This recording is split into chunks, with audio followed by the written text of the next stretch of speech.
Ranthambore, early morning. The kind of morning where the jungle is still deciding whether to wake up or not. This was our third safari. We had spent previous day in the morning and afternoon in the national park. We drove in. We were pretty early. It was quiet. And it is the way Ranthambore is in winters, early in the morning, and you gotta get there early if you want the jungle to show you something. And as we were just literally driving in, we were just about driving in, and she walked out. It was Machli, also known as the Queen of Ranthambore. And if you are familiar with the Indian wildlife, you would have heard that name. You would have heard that name for multiple reasons. She was one of the most photographed tigress that we had in Ranthambore National Park. She was not camera shy. She was fearless. She was enormous. And she was completely in command of everything around her. We were just about driving in, and I think we were the only vehicle on that route. We had just about entered the park and turned onto our path allocated onto our route. She walked out and just kind of sat there along the tree line, and we just parked. And it was as if we were not even there. And then, as I was looking at her, she looked at me, she looked at the guests who I was with, and it was the most amazing feeling. I can very honestly tell you that is when wildlife became very important for me. Then that is when I actually started prioritizing my trip leading assignments and asking more for wildlife assignments. I mean, I'd been going to jungle for a long time before that. I've had hundreds of sightings, and I can tell you one thing: nothing will ever prepare you for a moment when the tiger looks at you and your eyes lock. There are no photos who can do justice to that. No documentaries. Documentaries can tell you all about the tiger, but they can't tell you what that moment is like.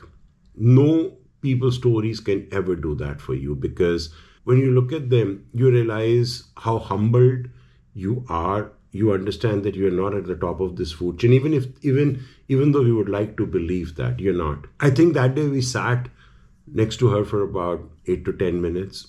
Nobody spoke. So this is all at a time frame when, mobile cameras were not normal and regular cameras were there. A few pictures were taken. Our Jeep engine was idling. You never turn it off in the jungle simply because you don't know when the animals are going to chase you or when they're going to get aggressive. And if you need to get out, you need to be ready for it. And we just sat there looking at her. Who were we to question the generosity of the jungle? Machli is also known as the tigress who killed a mugger crocodile. It was in 2003, it was a hot afternoon, and it is said that this afternoon turned historic because Machli was by the lakeside with her young cubs feeding on sambar deer, and a massive 12 to 14 foot mugger crocodile crept out of water and was attempting to steal the kill and was threatening her cubs. The mugger had no intent to harm her cubs, but the mugger probably wanted to steal the kill. And under normal circumstances, as is the nature, tigers would have backed away, but not Machli. Machli launched an unbelievably ferocious attack on this mugger. And it is said that this ensuing battle lasted nearly an hour and has been caught entirely on camera by the wildlife photographers. So the most interesting thing is that this whole is documented. While this fight was going on, and I'm sorry I was not there, but I've seen this video. While the fight was going on, the crocodile managed to grab Machli's leg at one point, and it was trying to drag her into the water. Machli used her immense upper body strength to wrench herself free. She relentlessly pinned this reptile using her powerful paws to smash its head, and Machli was constantly targeting the back of its neck. Eventually, she was able to twist and snap it. She won this battle, but it did cost her. She lost her 2 vital canine teeth. Machli is gone now. She lived a long, beautiful life, and she lived it at her own terms, the way the queens do, and the way her title aptly describes her. Let me tell you why you should visit Ranthambore. Because Ranthambore still carries her. You feel it the moment you drive through those gates. You sense that something extraordinary might walk out any moment. Here is the interesting part. What started off as an anomaly has seemingly become a family trait. Machli's descendants have inherited her fearless temperament. So, in the recent years, we've had both her granddaughter Arrowhead, called T84, and her great granddaughter Shakti.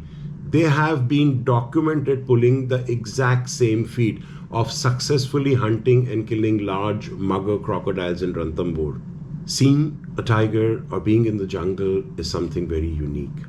That feeling, that specific feeling that I was able to get and I've been experiencing for the last 35 years is what I try to build in my itineraries. It is not a sighting on a schedule. It is not a tiger being ticked off the list. It is that feeling that you are in the jungle and the jungle is revealing itself to you slowly, 1 minute at a time. If you want to understand what Indian wildlife really is, not the brochure version, not that Instagram version, get in touch with me. I'll tell you stories that very few in Indian tourism can.